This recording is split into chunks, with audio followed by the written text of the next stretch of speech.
20-25 हज़ार धार करके सब ये सब एमती नष्ट हो जाए आउ कौन कही से गुड़ा सुझी से चिंताधारा कर झील फी भाई सब तो क्षति हो कौन आशा रखी अदिनिया वर्षा चाषीर आर्थिक मेरुदंड भांगी दिन कईटा पर अमल करिथांता सोनार फसल चाषी किंतु एबे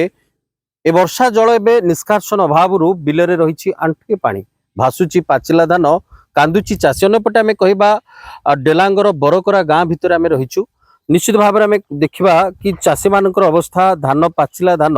आ दिन कईटा पर अमल कर निज बाड़ी की नबार जहाँ समय थिला किंतु ए वर्षा स्वतंत्र भाव में नष्ट कर देछि आर्थिक एवं मानसिक क्षेत्र में चाषी मैंने रही हताश निश्चित भाव में देखुवे दृश्य 2 दिन धरी लगातार वर्षा एभली भाव में स्थिति नहीं जो आप देखिए भासुची पानी सीधा पानी रे भासुची पाचिला धान ये संपूर्ण भाव में आम कहीपर नष्ट प्राय हिसाब से ये पानी पानी भितर स्वतंत्र भाव में नष्ट हो कारण आउ कौन प्रकार सुखेला पर भी ये गजा हवा स्पष्ट सीधा सड़क से गाँव चाषी मैंने रही आम पचारि बुझा जो भली भाव में देखुवे लगातार कथा आम कहीपर जो अदिनिया वर्षा एभली स्थिति उपजी साधारण चाषी आर्थिक एवं मानसिक स्थिति संपूर्ण भाव में खराब हाथ उधारी हो करज हो को भली भाव में अनेक टंका खर्च करी धान चाष करथिले आउ दिन केईटा भितरे धान अमल करी निज बाड़ी रे साइति रखि थाते किंतु पूर्वरु आज्ञा कोन हेछि केते धान कोन सब हेछि धान एंती सब मोर क्षति हो जाए 20-25 हज़ार धार करके सब ये सब एमती नष्ट हो जाए आउ कौन कही से गुड़ा सुझी से चिंताधारा कर कोन केमति धार करज करथिले कोन आशा रखिथिले धार आनी तो टंका धान गाड़ी धान तो एमती गला देवी के आखिर लुह पड़ी आसुछि कोन सब आशा रखिथिले आशा झील फी भाई सब तो क्षति हो कौन आशा रखी कही पारु नाहंती भाव विहुल हिसाब रे मध्य देखिबा आखिर लुह पड़ी आसुछि चाषींकर गोटे पटे अनेक आशा एवं आकांक्षा भितर रहिथिले किए छुआ विभाघर करिवे किए धार करज करिथिबा टंका को एही धान बिक्री करी सुझिवार आशा रखिथिबा बेले एभली देछि आ मध्य रहिछन्ती आज्ञा कोन सब मोसा धान सब एठी हेइथिला सब धान तो भल होता वर्षा सब उजाड़ देला आ कौन कही केते पानी एने बिल भितर रहिछि बिल भीतर तो पानी एबे केमती कोन पानी निष्कासन करछन्ती कौन कर सेंट पानी अछि कोइ जीव पानी से तळ लगै दिया आशा रखिथिले केमती आशा रखिथिले तो भल फसल भल हबो बोलिया कौन करू ये बयस रे भी कांदिबा को पड़ुछि मौसा वयस्क निश्चित भाव में अभिज्ञता अनेक रही आखिर लुह झरी आसुची जितेबाला सोनार फसल निज आखि सामने नष्ट हबार देखिकी मो सहित आज्ञा कौन कहे कौन कौन सब धान एठी सब कराई था एवं केते एकर धान एठी हेइथिला एवं वर्तमान बिलर स्थिति कौन रही एठी आम मौजारे 800 एकर जमी प्राय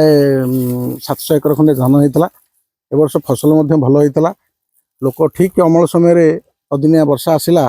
जो थी कि चाषी मान मेरुदंड भांगीदेला एवं प्रत्येक चाषी सोसाइटी ग्राम्य बैंक यूनियन बैंक ये भाव में ऋण आणिक फसल करते जोटा कि ऋण सुझी था किए कहार परिवार भरण पोषण करता किए झील व्यवहार करता कि पुओ व्यवहार करता क्या पिला पाठ पढ़ी था आज सबू आशा मौली जा या व्यतीत चाषी मैंने प्राय आम गाँव में परिवा चाष 100 एकर पड़ी सी क्षयक्षति होती कारण वर्षा सब सड़ी जाइए केवल धान कथा नुहे पनीपरिबा आउ जने भाई रही कांदुछंती मन मन भितर कारण आम कहीपर आज्ञा कौन सब धान होता कौन सब आप आशा रखी कौन सब धान भल होता आम मु गोटे चाषी 15 एकर धान करी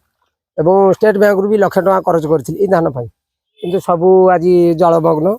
जो गोटे प्रति जमी प्रति एकर रे फुटे पानी छिड़ा आउ चाष जमी तो धान काटिकी पकई आज्ञा लुह कौन करू से भावुँ आम कमी करज दाम सुझू बर्तमान धान तो आदाय हो पारनि आज 3 दिन है बर्तमान वर्षा बुड़िकी रही धान गजा हो गला आ ये धान आम कौटी उठेबू एत धान गोटे पटे चाषी प्रयास जारी रखिछि बिलरे थिबा जेते सब पानी की निष्कासन करबा पई पानी कलर व्यवस्था करूछंती एवं प्राणप्राण चेष्टा चलीछि कोभଳି भाबरे किंतु निश्चित भाबरे कहि परिबा जेहेतु 2 दिनरु अधिक समय पाचिला धान पानी भितरे बुड़ीकी रही निश्चित भाबरे ये गजा हबार यथेष्ट संभावना रही पूर्वर जिलापाल जहाँ निर्देश देइछंती प्रत्येक तहसीलदार को आरआई सहित कृषि अधिकारी माने अभियोग शुणानी जो जो माने अभियोग करिवे तदंत करिवे एवं क्षतिपूरण करिवार एक निर्णय मध्य रही आशा आम निश्चित करूँ जो जो चाषी मानकर ये समस्या देखा देइछि तापरे नजर रखंतु एवं तदंत करंतु जहाँ चाषी मानकर क्षतिपूरण प्राप्य ताहा दबार एक निष्पत्ति नियंतु प्रशासन।